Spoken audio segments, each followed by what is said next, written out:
कि जो हमारा पास्ट है वही हमारे फ्यूचर को कंट्रोल करता है और जो फ्यूचर में हो रहा होता है वो हमारे पास्ट से ही निकल के आता है और हम हमेशा से ऐसे ही नीचे दबाए जाएंगे। हेलो नमस्कार मरहबा अस्सलाम वालेकुम, this is your Afroz Rabbani and you watching Rabbani blogs. तो दोस्तों कल मैं एक टॉपिक पे वीडियो बनाने की सोच रहा था, लेकिन दिन निकल गया, लेकिन मैं वीडियो नहीं बना पाया, ना ही अपलोड कर पाया। और आपने देखा होगा कि 3 दिन हो गया शायद मैंने ब्लॉग अपलोड नहीं किया। तो आज मैंने सोचा, फैसला लिया कि मैं एक ब्लॉग अपलोड करता हूँ जो कि काफ़ी ज़्यादा ज़रूरी है। उस पर मैं कई दिन से काम कर रहा हूँ, सोच रहा हूँ कि इस पर वीडियो बनाई जाए। लेकिन जब मैं आज सो के उठा तो मेरे दिमाग में एक और आइडिया आ गया और उसको लेके मैं बहुत ही ज़्यादा परेशान हूँ। और मैं बहुत ही समय से, मतलब 4-5 घंटे से वही चीज़ सोचे जा रहा हूँ, दिमाग में घूम के वही सवाल आ रहा है कि क्या मुझे इस टॉपिक पे वीडियो बनानी चाहिए या फिर नहीं। तो आखिरकार हमने फैसला कर ही लिया और इसके पहले जो भी ब्लॉग आए वो मैंने फ़ोन से ही शूट किया था जितना भी था। तो फाइनली आज हम कैमरे के सामने आ चुके हैं और मैं बात करने वाला हूँ किसान प्रोटेस्ट को लेके। जैसे कि आपको पता है कि इंडिया में कितनी क्रिटिकल सिचुएशन हो चुकी है। 3 तारीख को बात करने की जो बात थी उसे किसानों ने रिजेक्ट कर दिया, जो भी सोल्यूशन निकलने वाला था। और जाहिर सी बात है, क्योंकि जब तक इतना सारा करने के बाद और किसानों को फेवर में अगर वो चीज़ें नहीं आती हैं तो दिक्कत हो सकती है। क्योंकि हम लोग किसान हैं और हमारी जो भी चीज़ें हैं वो हमारी खेती से जुड़ी होती हैं। ये बड़े लोग क्या समझेंगे जो कभी खेतों में गए नहीं, कितनी मेहनत मशक्क़त करनी पड़ती है हमें अनाज उगाने के लिए। और आज मैं सऊदी अरब में हूँ, तो क्यों, इसके पीछे भी कारण है। क्योंकि हमारे जो भी चीज़ें होती है, हमारी फाइनेंशियल सिचुएशन बीच में आ जाती है। जब भी हम कुछ करने की सोचते हैं तो हमारे पास उतने पैसे नहीं होते कि हम वो चीज़ कर पाएँ। जैसे कि मैं आपको बताना चाहता हूँ, मेरा बहुत मन था इंजीनियर बनने का, पढ़ाई करने का, लेकिन नहीं हो पाया। मेरी तैयारी जो भी थी वेस्ट चली गई और फाइनली मैंने इंटरमीडिएट करके साइंस साइड से और सऊदी में आ गया और यहाँ पे जॉब करने लगा।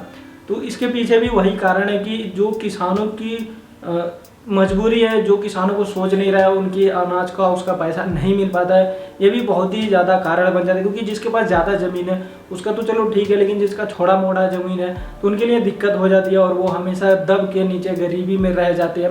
आपने सुना होगा कि जो हमारा पास्ट रहता है वही हमारे फ्यूचर को बदलता है।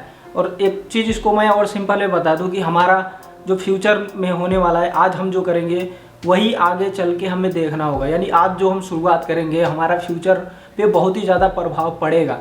चाहे कोई भी चीज़ ले लो, आप इस चीज़ से रिलेट करोगे। क्योंकि आज हम अगर जो भी चीज़ करेंगे आने वाले समय में हमें वही चीज़ देखने को मिलेगा। तो ये जो प्रोटेस्ट चल रहा है हमारे फ्यूचर के लिए हो रहा है। क्योंकि फ्यूचर में आज हम यहाँ पे हैं, इसके पीछे हमारा जो पास्ट है वो जिम्मेदार है। क्योंकि अगर हमने अच्छी पढ़ाई करी होती, अगर हमने इंजीनियरिंग किया होता तो शायद मैं यहाँ पे आना होता, हो सकता है कहीं और होता। तो इसीलिए हमेशा से बोला जाता है कि जो हमारा पास्ट है वही हमारे फ्यूचर को कंट्रोल करता है और जो फ्यूचर में हो रहा होता है वो हमारे पास्ट से ही निकल के आता है। तो यही सारी चीज़ें हमारे दिमाग में चल रही थी, बार बार यही आ रहा था कि इस पर हमें बात करनी चाहिए। शायद आपको ये वीडियो अच्छा ना लग रहा हो, क्योंकि इस तरह की बोरिंग वीडियो कोई नहीं देखता, सबको एंटरटेनिंग वीडियो चाहिए। और ये जो सीरियस चीज़ें होती हैं ये भी हमारा जो है नेशनल मीडिया नहीं दिखाता है। मैं कभी कभी मोबाइल पे न्यूज़ पढ़ता हूँ, वैसे तो मैं न्यूज़ देखता ही नहीं हूँ, क्योंकि मुझे पता है कि आजकल न्यूज़ में क्या सर्व किया जा रहा है, जिसकी वजह से तो अपना जो नेशनल मीडिया है मैं उस पर भरोसा नहीं करता हूँ। क्योंकि बहुत ही ज़्यादा उलट फेर करके न्यूज़ दिखाते हैं सिर्फ टीआरपी के लिए। और बार बार ये गाड़ी आते जा रही है ना, तो इसकी वजह से डिस्टर्ब हो रहा है। मैं आपको भी दिखा देता हूँ, देखो एकदम जो ये रोड है और यहाँ पे थोड़ा सा दरवाज़ा खोलना पड़ता है क्योंकि जो लाइट हमारे रूम में उतना सफिशिएंट नहीं है, लाइट थोड़ा कम पड़ता है। इसकी वजह से मैं थोड़ा सा रूम ओपन करके वीडियो बनाता हूँ और गाड़ी आती जाती रहती है, क्योंकि ये चलता हुआ रोड है। इसकी वजह से हमें काफ़ी ज़्यादा दिक्कत होता है। तो अभी कोई हार्न मार रहा है, कभी कुछ कर रहा है। तो मैं ये बोल रहा था कि अपना जो इंडियन मीडिया है मैं उस पर उतना ज़्यादा भरोसा नहीं करता हूँ, क्योंकि बहुत ही ज़्यादा मतलब वो न्यूज़ को ना मिर्च मसाला लगा के दिखाया जाता हमें। और अगर कंटिन्यू मैं बोल रहा हूँ, कोई भी 6-7 महीने 1 साल अगर न्यूज़ देख के अगर उस पर विश्वास करे तो वो एंटी नेशनल हो जाएगा। क्योंकि इतना उलट फेर करके दिखाया जाता है, उसके दिमाग में जहर भर जाएगा और लोगों के प्रति वो नफरत करने लगेगा, हिंदू मुस्लिम करने लगेगा, और भी बहुत सारी चीज़ें होती हैं। तो मैं मीडिया पे नहीं जाऊँगा। जहाँ तक बात है किसान जो प्रोटेस्ट कर रहे हैं उनकी मांगों को लेके मैं काफ़ी ज़्यादा सहमत हूँ। क्योंकि जो बिल आया है मुझे उतना ज़्यादा वो नहीं है कि मुझे 100% मैंने पढ़ा हुआ है, या फिर जो भी चीज़ें हैं जो बिल में आई थी उसको लेके बहुत सारी राय है लोगों की और मेरी भी वही राय है। कुछ कुछ चीज़ें हैं जो ठीक हैं, अच्छी लगती हैं, जो आगे चल के अच्छा भी होगा लोगों के साथ जो उस टाइम पे होगा।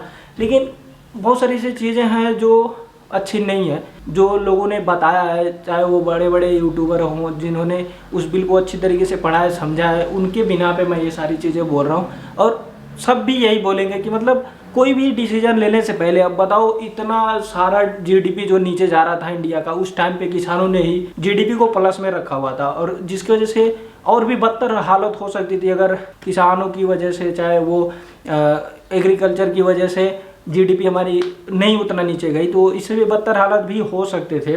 लेकिन कब समझेगी ये इंडियन मीडिया या फिर गवर्नमेंट की किसानों को ज़्यादा सपोर्ट करना चाहिए। अगर हम रसिया की बात करते हो तो आप देखते हो कि सबसे ज़्यादा अगर एग्रीकल्चर में प्रोडक्शन करता है तो वो रसिया है, और अपना भारत भी किसान प्रधान देश है, जो कि हमें काफ़ी ज़्यादा गर्व है इस चीज़ पे कि हम अपना खुद का उगा के खुद खा रहे हैं। और बाकी देशों को देख लो जो दूसरे देशों से इंपोर्ट करते हैं और उसके बाद वहाँ की अर्थव्यवस्था चल पाती है।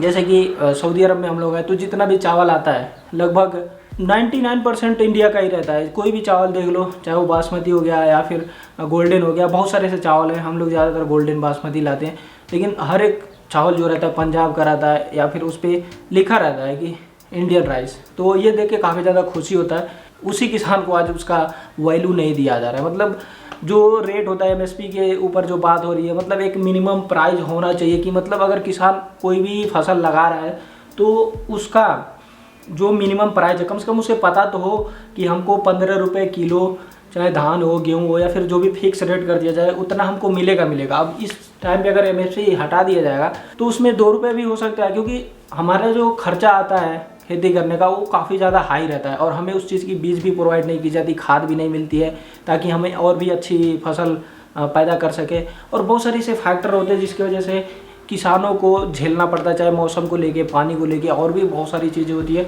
तो ये सारी दिक्कतें बहुत ही सीरियस हैं। अब चलो इस टाइम प्रेजेंट की हम बात कर लेते हैं। हमारे फादर जो है उन्होंने बहुत सारा सब्जी लगाया हुआ था, मूली और भी गोभी वगैरह बहुत सारा लगाया हुआ था, लेकिन कुछ समय पहले तक वही मूली 40 रुपये किलो बिक रही थी हमारे यहाँ, और आज के समय में 50 पैसे 1 रुपये किलो बिक रही है। तो क्या फ़ायदा निकलेगा? मतलब जो हम खर्चा लगा रहे हैं खेती में वही हमारे हक में नहीं आ रहा, वही हमें नहीं मिल पा रहा है। अगर एक मिनिमम प्राइस रख दिया जाएगा हर चीज़ का, मैं ये नहीं बोल रहा हूँ कि अगर कोई एकदम बकवास फसल उगा रहा है, मतलब वो एकदम बेकार है, तो उसको भी वही रेट मिलना चाहिए, लेकिन एक मिनिमम रेट होना चाहिए। अगर अच्छी फसल उगा रहा है तो उसको और भी ज़्यादा मिल सकता है। अगर 10 रुपये किलो है तो उसको 15 रुपये दे सकते हैं, लेकिन अगर वही फसल अच्छी नहीं है तो आपको कम से कम पता तो है 10 रुपये किलो मिलेगा हमको, ठीक है। तो ये भी चीज़ें हैं जो फैक्टर में आती हैं। तो इस तरह से किसानों को बढ़ावा दिया जा सकता है। और जहाँ तक प्रोटेस्ट की बात है, मैं तो किसानों के साथ हूँ, और ये कहना चाहता हूँ कि मतलब आप लोग जो वहाँ पे कर रहे हो इसके लिए हम बहुत ही ज़्यादा शुक्रगुजार हैं, क्योंकि हम यहाँ से जो नहीं कर पाएंगे, आप लोग वहाँ पे इतनी सर्दी में इतनी हर चीज़ झेलते हुए, चाहे वो कोई भी चीज़ हो, आपके ऊपर लाठी भी बरस रही है, पानी भी फेंका जा रहा है, और मतलब क्या ही बताया जाए। और आपको इंटरनेशनल भी बोल रहे हैं कुछ लोग, जहाँ तक मैंने देखा है मीडिया में या फिर सुना है, क्योंकि हम तो वहाँ पे सिचुएशन देख नहीं रहे, हम यहाँ आराम से अपने रूम में बैठे हुए हैं। लेकिन आप लोग जो कर रहे हो ना, वो क्या बताया जाए। तो मुझे जो कहना था मैंने लगभग कह दिया है। आपका क्या राय है वो आप हमें कमेंट में बताना। अगर आपने यहाँ तक देखा है तो आपका बहुत बहुत शुक्रिया, धन्यवाद। ये हमारी फ्यूचर का सवाल है, और हमें इस लड़ाई में आगे बढ़ के साथ देना चाहिए एक दूसरे का। इसमें हिंदू मुस्लिम करने की कोई बात नहीं है, क्योंकि चाहे वो हिंदू हो चाहे वो मुस्लिम हो, अगर कोई भी फैसला होगा तो वो सबको झेलना पड़ेगा। अगर हमारे हक में आता है तो हमें उसका फ़ायदा होगा। फैसला ये सोच के थोड़ी आएगा कि हम हिंदू के पास जाएंगे या फिर मुस्लिम या फिर किसी के पास, वो तो सबके लिए होगा ना मेरे भाई। तो यहाँ पे सबको मिलजुल के साथ में रहना है। जब तक हम एक साथ मिलजुल के नहीं रहेंगे, ऐसे ही हमारे बीच में कुछ न कुछ होता रहेगा, चाहे वो किसी भी टॉपिक पे लेके झगड़ा होते ही रहेंगे, और हम हमेशा से ऐसे ही नीचे दबाए जाएंगे, और जैसा कि दबाया जा रहा है धीरे धीरे। और हमें इन सब चीज़ों को छोड़ के एक दूसरे से मिलजुल के हर चीज़ में, सुख हो दुख हो या फिर कोई भी चीज़ हो, हमें एक दूसरे का साथ जब तक नहीं देंगे तब तक ऐसे ही ये राजनेता हमें दबाते रहेंगे। बाकी आप लोग समझदार हो, वीडियो एंड करने का समय आ चुका है। मैं बहुत ज़्यादा अगर बोल दूंगा तो शायद वीडियो भी टेक डाउन कर दिया जाए, क्योंकि आप समझते हो हर चीज़ आजकल हर कोई यूट्यूबर है और पॉलिसी किसी को नहीं देखती। तो मिलते हैं नेक्स्ट ब्लॉग में, और जो टॉपिक पर मैं बात करने वाला हूँ वो भी मैं बात करूँगा। वो उतना ज़्यादा सीरियस नहीं है, लेकिन ये काफ़ी ज़्यादा सीरियस था, तो मैंने सोचा इस पर बात कर लेते हैं। हो सकता है वीडियो काफ़ी ज़्यादा लंबा भी हो जाए, लेकिन फिर भी कोई बात नहीं। यहाँ तक आपने देखा, थैंक यू सो मच, और जय जवान जय किसान। मिलते हैं नेक्स्ट ब्लॉग में। तब तक के लिए आप लोग अपना भी ख्याल रखिए, अपने परिवार का भी ख्याल रखिए। बाय।